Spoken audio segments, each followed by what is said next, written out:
అంతర్ధానమయ్యాడు. అదితి ఆనందంతో భర్తకు శుశ్రూష చేస్తుండ ఒకనాడు కశ్యపుడు ఆమెతో భోగించి అచ్యుత వంశ ఆత్మవలయ దాన్ని అదితి గర్భంలో చేసి అప్పుడు అదితి గర్భవతి అయి కాలక్రమంలో నారాయణమూర్తిని కల శంఖ చక్ర గదాధారుడు కౌస్తుభ ఆభరుడు అయిన హరి తన గర్భంలో ఎలా ఉన్నాడు అని అతిథి ఆశ్చర్యపడుతుండగా కశ్యపుడు అతన్ని అనేక విధాలుగా స్తుతి.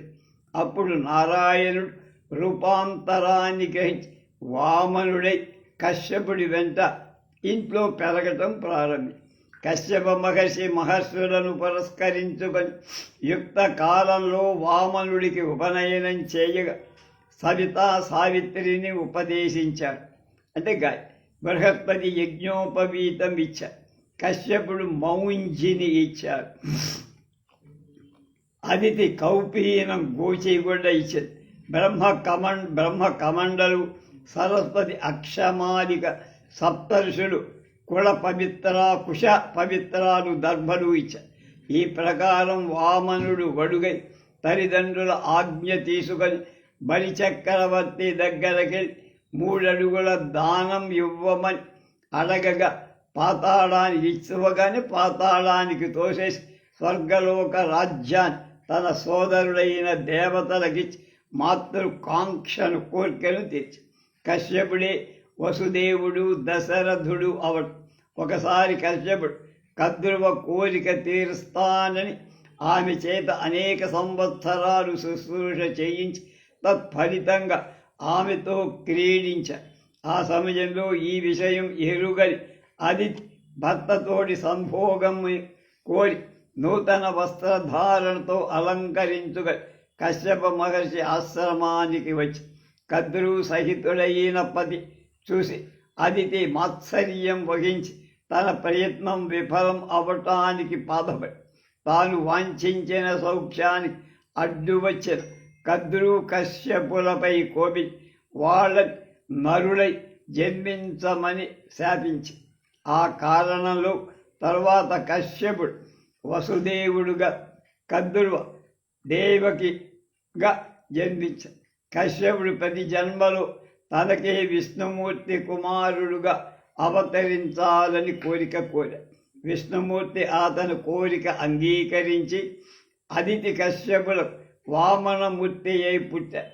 వసుదేవ రూపంలో ఉన్న కశ్యపుడికే దేవకి యందు కృష్ణుడు జన్మించి కశ్యపుడే దశరథుడై కౌశల్యలో శ్రీరామచంద్రుడిని పొందాడు. ఈ విధంగా కశ్యపుడి కోరిక ఫలించి పూర్వం ఒకప్పుడు కశ్యపుడు సముద్రుడిని హోమధేనువు అతనికి అనుమతి ఇంటికి తోలుకొని పోయి చిరకాలం ఆ ఆవు పాలను అనుభవించారు.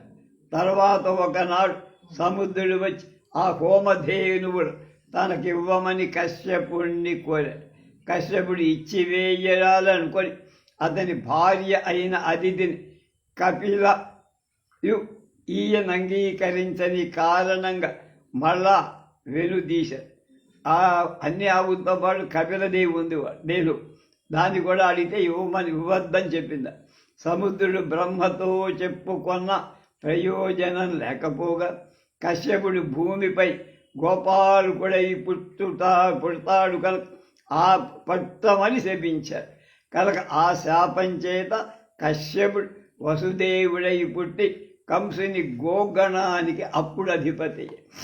కశ్యపుడి వలన దితికి మరుద్గణాలు పుట్ట ఇంద్రుడు బలవంతుడై దితి కుమారులను బాధిస్తుండ ఒకనాడు దితి భర్త దగ్గరికి వెళ్ళి విచారంతో తన క్రిందు ఇంద్రుడి అంత బలం గల ఒక కుమారుణ్ణి ఇవ్వమని కోరుకుంటే అనేక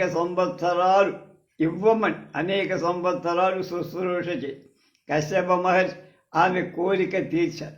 దితి గర్భవతి అయి ఉండగా ఇంద్రుడు ఈ విషయం తెలిసి తన సేవను అంగీకరించమని దితిని కోరగా ఆమె ఆనందించి ఒప్పుకుంది. ఒకనాడు అశుచి అయి నిద్రపోతుండగా ఇంద్రుడు ఆమె గర్భంలో ప్రవేశించి గర్భస్థ శిశువులు 7 ముక్కలు చేసేశారు. అప్పుడు ఆ ఖండాలు 7 శిశువులై ఏడుస్తుండగా ఒక్కొక్కటి 7 ఖండాలుగా మళ్ళా ముక్కలు చేశాడు. 49 ముక్కలు. ఈ లోపల దితి మేల్కొని ఈ విషయం తెలుసుకొని వాడు అతని శత్రువులు కాక మిత్రులే అవుతారని ఇంద్రుడిని రక్షించమని కోడ. ఇంద్రుడు వాడి అనుగ్రహించి వెళ్ళిపోయి అలా వాడు 49 మంది పుట్టి మరుద్గణాలు అనే పేరుతో విరజిల్లా. కశ్యపుడి భార్యలలో దితి ధనువుడు ఒకప్పుడు తన పుత్రుడు దేవతల చేతిలో చచ్చిపోతారని చాలా దుఃఖించారు. అప్పుడు కశ్యపుడు అక్కడికి వచ్చి వాళ్ళకి ఇలా బోధించారు. పురాకృత కర్మఫలం ఎవరైనా అనుభవించాలి. మీ పుత్రుడు శమ దమ దయాధర్మ నిరతులు కాదు, అంచేత వాళ్ళు నశించారు. మీరు వాళ్ళ కోసం ఏడవద్దు. ఎందుకంటే దుఃఖం సత్య ధర్మాలను నశింపచేస్తుంది. ధర్మం క్షయం వల్ల పుణ్యం కూడా క్షయమవు. పుణ్య క్షణిస్తే సర్వ దుఃఖాలకు కాలం. అంచేత మహారుషులు సంసార బహుళ దుఃఖాలకు తావు ఇవ్వకూడదు. వాటిని రోసి దానివల్ల దుఃఖాన్ని తమకింకా కలగకుండా ఘోర తపస్సు చెయ్యాలి అని. నిత్యుడు నిర్వికారుడు నిర్గుణుడు అయిన పరమాత్మయ మాయాశక్తి వల్ల పంచతన్మాత్రుడు పంచభూతాలు పుట్టాయి. వాటి వలన లోకాలు స్థూల శరీరాలు మొదలైనవి పుట్టి జ్ఞానేంద్రియ ప్రాణ పంచగా మనోబుద్ధులు జనించాయి. లింగ సూక్ష్మ కారణ శరీరాలు ఐక్యభ్రాంతి బంధు పరమాత్మ జీవుడే కర్మల భోక్త కర్మ ఫలభోక్త అవుతారు. జాగ్రత్త స్వప్న సుషుప్తి అవస్థ అభిమాని జీవుడు విశ్వడు తైజసుడు అలాగే ప్రాజ్ఞుడు అవుతారు. శరీరమని తాననుకొని జీవుడు గురు ఉపదిష్ట మహావాక్యాలచే అపరోక్ష జ్ఞానాన్ని పొంది పునరావృత్తి రహితమైన మోక్షాన్ని పొందుతుంది. ధర్మం శరీరం సత్యం హృదయం అనే విష్ణుని భయం సత్కీర్తన వల్ల మరణ పూజా వందనాల చేత జీవుడు జీవత్వభావాన్ని వదిలి పరమాత్మ తాదాత్మ్యాన్ని పొందగా అలా బోధించి వాళ్ళకి జ్ఞాన సుఖం ఇచ్చి కశ్యపుడు మళ్ళీ తపస్సుకు వెళ్ళిపోయాడు. కశ్యప స్మృతి. కశ్యప స్మృతి లేక కశ్యప ధర్మ సూత్రాలని పేరు గల ధర్మశాస్త్రం కనబడుతుంది. అగ్ని సాక్షిగా వివాహం ఆడక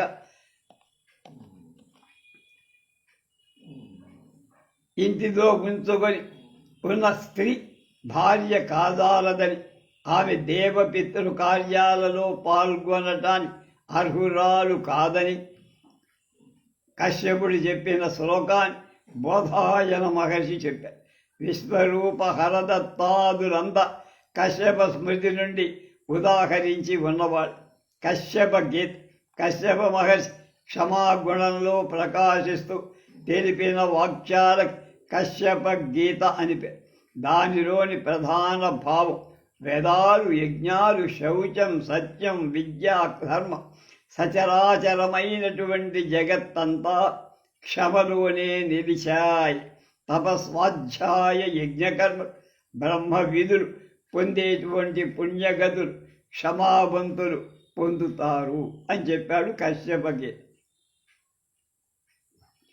క్షమా ధర్మ క్షమా యజ్ఞ క్షమా వేదా క్షమాసుతం ఏకదేవం జానాతి సర్వం క్షంతుమర్హతి. క్షమా బ్రహ్మ క్షమా సత్యం క్షమా భూతం చ భావి చ క్షమా తప క్షమా శౌచం క్షమ ఏదం కృతం జగత్. అతి యజ్ఞ విధాన్ లోకాన్ క్షమినః ప్రాప్నువంతి చ. అతి బ్రహ్మ విదాం లోక అతి చాపి తపస్వినం అన్యే వై యజుషాం లోకా కర్మణామపరే తథా క్షమానంతాం బ్రహ్మలోకే కాలోకాః పరమపూజిత క్షమా తేజస్వినాం తేజ క్షమా బ్రహ్మ తపస్వినాం క్షమా సత్యం క్షమా యజ్ఞ క్షమా శమః. రేపు గౌతమ మహర్షి గురించి